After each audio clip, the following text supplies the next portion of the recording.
ആശങ്കയുടെ 14 മണിക്കൂറുകൾക്ക് ശേഷം കോതമംഗലം കുട്ടമ്പുഴ വനത്തിൽ കാണാതായ 3 സ്ത്രീകളും തിരിച്ചെത്തി. കാണാതായ പശുവിനെ തിരഞ്ഞിറങ്ങിയ മായ ജെയിനും പാറുക്കുട്ടിയും ഡാർലി സ്റ്റീഫനുമാണ് ആനക്കൂട്ടത്തെ പേടിച്ച് രാത്രി മുഴുവൻ കാടിനുള്ളിൽ കഴിയേണ്ടി വന്നത്. ഇന്ന് രാവിലെയാണ് രക്ഷാപ്രവർത്തകർ കാടിനുള്ളിൽ നിന്ന് 3 പേരെയും കണ്ടെത്തിയത്.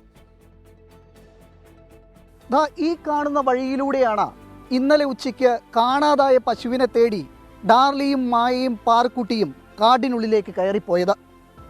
പിന്നീട് ഇരുട്ട് പരന്നതോടെ ദിശയറിയാതെ മൂവരും കാട്ടിൽ കുടുങ്ങുകയായിരുന്നു. ഇന്നലെ വൈകുന്നേരം 4 മണിയോടെയാണ് ദിശയറിയാതെ പാറുക്കുട്ടിയും മായയും ഡാർലിയും കാടിനുള്ളിൽ കുടുങ്ങിയത് ബന്ധുക്കളും നാട്ടുകാരും അറിയുന്നത്. 5 മണിക്ക് ശേഷം ഇവരെ ഫോണിൽ ലഭിക്കാതായതോടെ ആശങ്ക കനത്തു. ഫോറസ്റ്റ് ഉദ്യോഗസ്ഥരും നാട്ടുകാരും ഫയർഫോഴ്സും അടങ്ങുന്ന സംഘം പുലർച്ചെ വരെ തെരച്ചിൽ നടത്തിയെങ്കിലും ശ്രമങ്ങൾ വിഫലം.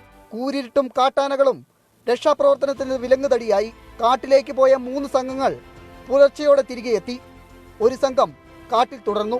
പുലർച്ചെ വീണ്ടും കൂടുതൽ പേർ തിരച്ചിലിനിറങ്ങി. വൈകാതെ ഉൾക്കാട്ടിലെ പാറപ്പുറത്ത് മൂവരെയും രക്ഷാപ്രവർത്തകർ കണ്ടെത്തി. അരക്കമുത്തി ഭാഗത്താണ് പോയിട്ടുണ്ടത്. 3 പേര് സേഫായിട്ട് കിട്ടിയിട്ടുണ്ടെന്ന് പറയാനുണ്ടത്. ഇവിടുത്തെ ഒരു നോക്കെങ്കിൽ 6 കിലോമീറ്റർ ഉണ്ടായി ഏകദേശം. ഇവിടെ കൊണ്ടുവരേണ്ടത് കൊഴുപ്പില്ലാണ് പറയുന്നത്. മൊബൈൽ റേഞ്ച് പോലും ഇല്ലാത്ത സ്ഥലത്ത് മരത്തിന് മുകളിൽ കയറി നിന്നാണ് നാട്ടുകാരനായ സാബു ഇവരെ കണ്ടെത്തിയ വിവരം വിളിച്ചറിയിച്ചത്. അവര് വളരെ ദയനീയമായിട്ട് കരയായിരുന്നു. പിന്നെ കൊച്ചുണ്ടായിരുന്നു, മായ എന്ന് പറഞ്ഞ ഇച്ചിരി കൊച്ചുണ്ടായിരുന്നു. അത് കെട്ടിപ്പിടിച്ച് കുറേ നേരം കരഞ്ഞു. അപ്പം നമുക്ക് വളരെ സന്തോഷം. അവർക്ക് പരിക്കുകളില്ല, ഒരു പ്രശ്നമില്ലാണ്ട് ഇവരെ കണ്ടെത്താൻ പറ്റിയില്ലേ, അത് തന്നെ വലിയൊരു കാര്യം. അത്രയും സേഫായിട്ട് നമുക്ക് അവരെ തിരിച്ചു കിട്ടാന്നൊക്കെ പറയുന്നത് വലിയ ഒരു ദൈവാനുഗ്രഹം തന്നെയാണ്. അപ്പോൾ അവിടെ റേഞ്ച് ഇല്ലായിരുന്നു. അപ്പോൾ റേഞ്ച് ഓഫീസിലും അവരെ വിളിക്കാൻ വേണ്ടി, അവരെ വിളിക്കുമ്പോൾ കട്ടായി പോകും. അപ്പോൾ അവരെ വിളിക്കാൻ വേണ്ടിയിട്ടാണ് ഞാൻ ചെറിയൊരു മരത്തിൻ്റെ സൈഡിലേക്ക് കയറുന്നത്. അപ്പോഴത്തേനും നിങ്ങളുടെ കോള് വന്നേ. രക്ഷാപ്രവർത്തക സംഘത്തിനൊപ്പം 6 കിലോമീറ്റർ ദൂരം കാട്ടിലൂടെ തിരികെ നടന്ന് പാറുക്കുട്ടിയും ഡാർലിയും മായയും ഉറ്റവരുടെ അടുക്കിലേക്കെത്തി.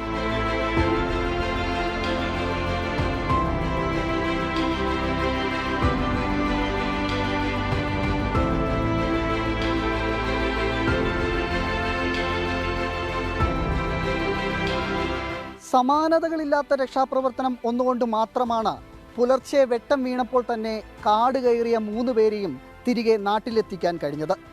കുട്ടമ്പുഴയിൽ നിന്ന് ക്യാമറമാൻ MD അധീഷിനൊപ്പം എബിൻ ജോസ്, 24.